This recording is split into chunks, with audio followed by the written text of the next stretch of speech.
Hello dragons, I'm back. So I'm here to do the second half of my March reading wrap up. And I read 23 things in the month of February, which is all things get a clue and mid-month scramble where you try to read as many things as you could. And I struggled in that a little bit. I also, this whole month, I was dealing with a pretty big book hangover from Onyx Storm, and also not really deciding what I wanted to read. Like I was kind of like pigeonholed to pick due to prompts. But that is not going to happen in March, and we're going to have a good reading month in March. So yeah, let's get into it. I read 23 things in the month of February. I read 6,561 pages. My average, my page count per day was 211, which is definitely higher than normal.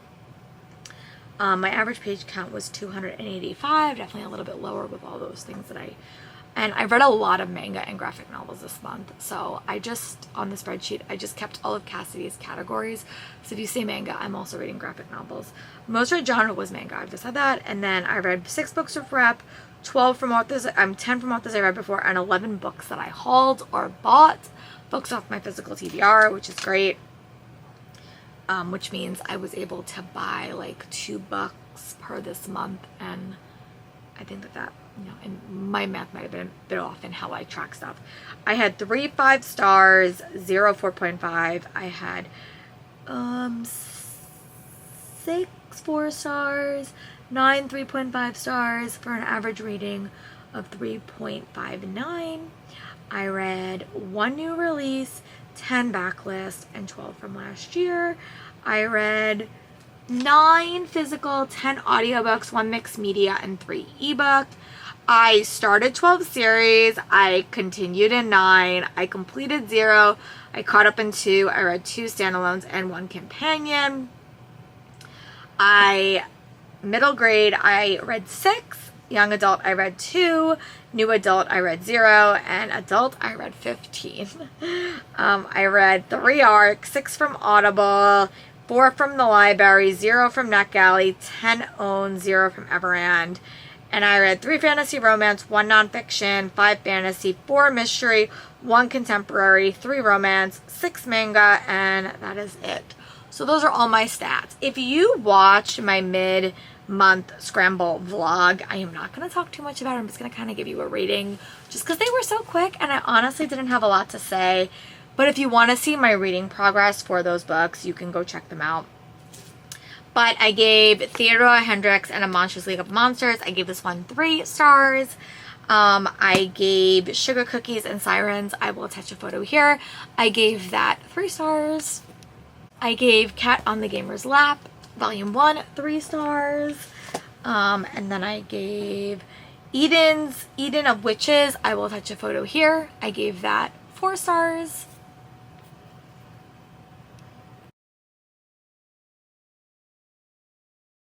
Gave Unordinary, I'll attach this here, I gave that 3 stars, but here's the photo. Also read Winx Club, I gave that 3 stars, and I did wind up DNFing that series, but here's the photo.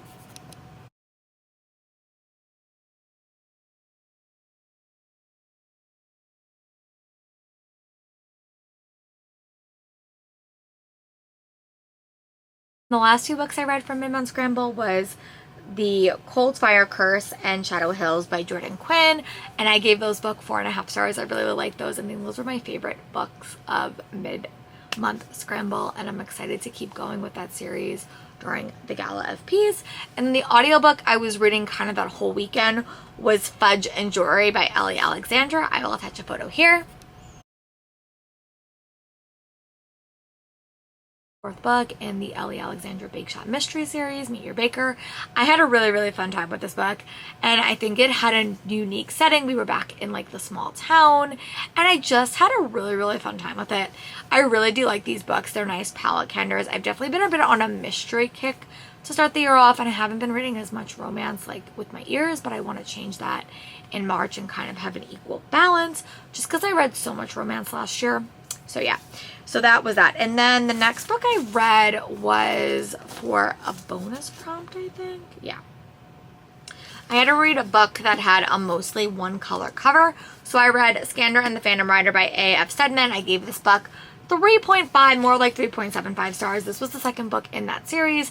It was a book from my list as well, but I had a really, really fun time with this book, and I think that length a little bit, and it was a different type of book, but I did like it. It had a competition element, which actually helped me count it for, oh, actually a prompt, I had to have a competition in it. But yeah, I had a fun time. I just didn't feel that connected to the characters in this book, and I felt like I liked the first one a little bit more, but I definitely want to read book 2, and I want to give the audiobooks a shot and see if the action adventure vibes of the story will work better for me as an audiobook. And then the next book I read, A Grave Robbery by Diana Rayburn. I forgot why I read that. It wasn't for a room prompt. I think it was for like an extra prompt. I gave this book 5 stars, and this is my favorite book in the entire series so far. I'll touch a photo here. Historical cozy mystery series that I really, really like. I just think that this book was like a lot of elements that I liked.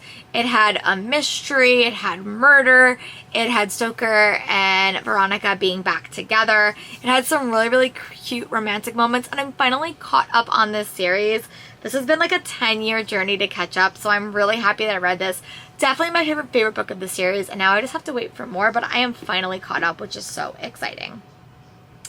And then the next book that I read was The Baby Dragon Cafe by Tia Koresha. This one won because it was a poll pick. We had to have our Patreon or like the people we were with vote, and they voted for this one, so this one won.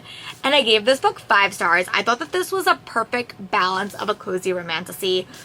If you're looking for a true cozy romantasy, this I think is perfect. If you love Legends and Lattes and wanted a more obvious romance, I would pick this book up. If you pick up The Spell Shop and we're missing the romance, I would pick this one up. If you just want a cute domestic story about kind of setting up a cafe with baby dragons, I'd pick this one up. I had such a fun time with this one.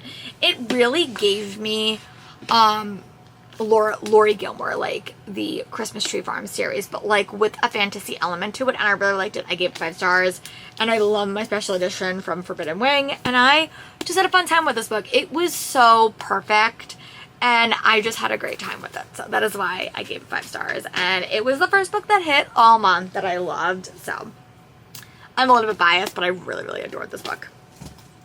And then the next book that I read was An Assassination on the Agenda by T.E. Kinsey. I will attach a photo here.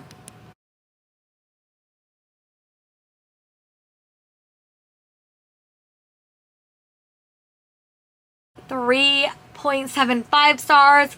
I struggled with this one a little bit, and I think I know why I struggled. It was not set in the town of Cutterell.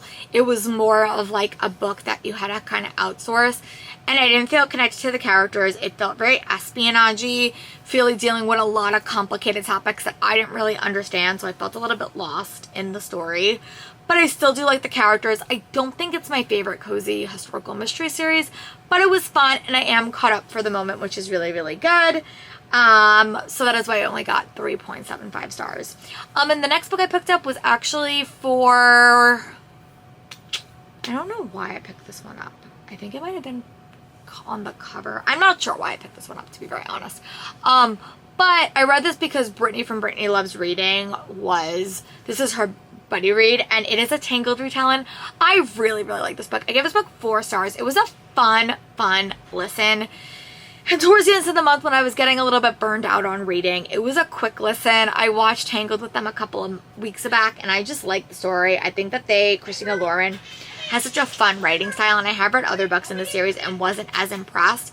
I think the ending took a turn that I wasn't necessarily expecting, but I had a fun time with it, and I gave it 4 stars, and I would definitely pick up more books in this series and read more by this author in the future.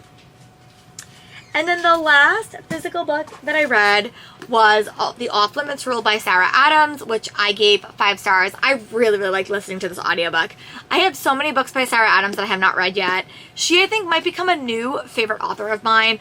I like her level of steam. I like her characters. I like her banter. I like how all her books are interconnected, so you kind of see the characters again. And I don't like a lot of steam always in my stories because I get a little bit bored. But I just like the story. It's about a single mom. It's the best It's a brother's best friend romance, and it had some moments, and it also was a single mom.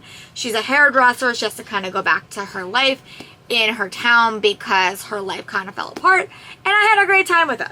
So yeah, we are also, at the end of this video, we're going to talk about what I watched and also the challenges I accomplished this month. So let's talk about that, and then we will be done. But yeah, let's talk about that next. Okay, so I finished watching season 1, rewatching season 1 of Stranger Things with Mel from Mel Reads, her Patreons, and I had such a fun time with it. I have never done a buddy watch before, and I had a great time with that. So that one was like, I have seen that show so many times. I also watched Skeleton Crew, and I really did enjoy it, and I'm really excited for a second season. Then I watched the new Goosebumps series, which I also really liked. That was fun. And then I watched season 1 and 2 of Night Agent, which was pretty much my entire break. I love that show. It was really, really good. I definitely like season 1 more than season 2, but I think season 2 connected to season 1 in a way that I didn't expect, so I did like that. I also saw the new Captain America movie, which I really, really liked, and we are in the middle of season 2 of Stranger Things. So that is where we are with that. And then TBR wise, I did not finish all the books on my TBR. I'm not even going to unwrap a book because I didn't read Cast and Firelight that I was supposed to read. So I did not read 4 books on my TBR. I did not reread a book. I did not read Cruel as the Light. I did not read a worst book on someone's TBR, and I did not read my unwrap book. So, but I did read quite a few, so I'm going to call this a pretty good TBR, considering I was pulling books for Rainy Blue Reads and she was choosing all my prompts. And then going to my lists, the list I'm kind of tracking for the entire year. How good did I do? I read nothing on my NetGalley TBR. I really want to make that a goal. And I should have read at least 3 of those by the end of March. That is the plan anyway. 4 of them technically. On my ARC TBR, I still have only read 3 things. I didn't add anything. On my 40 2020 books I will read and love, I read Onyx Storm that I did give 5 stars to, and I read The Baby Dragon Cafe, which I did give 5 stars to. So my self-destruct list, I read Scander and the Phantom Rider, which I gave 3.75 star reads to. Books I should have read in 2024, I read 3, and I added The Luminous Deep this month, which I gave 4 stars to. And then my 25 and 25, I did not add anything specifically, but I could add something if I had to. And yeah, so those are all my games. That's all kind of my stats. And yeah, let me know in the comments, how was your reading month in February? I would love to know, and I'll talk to you guys soon. Bye.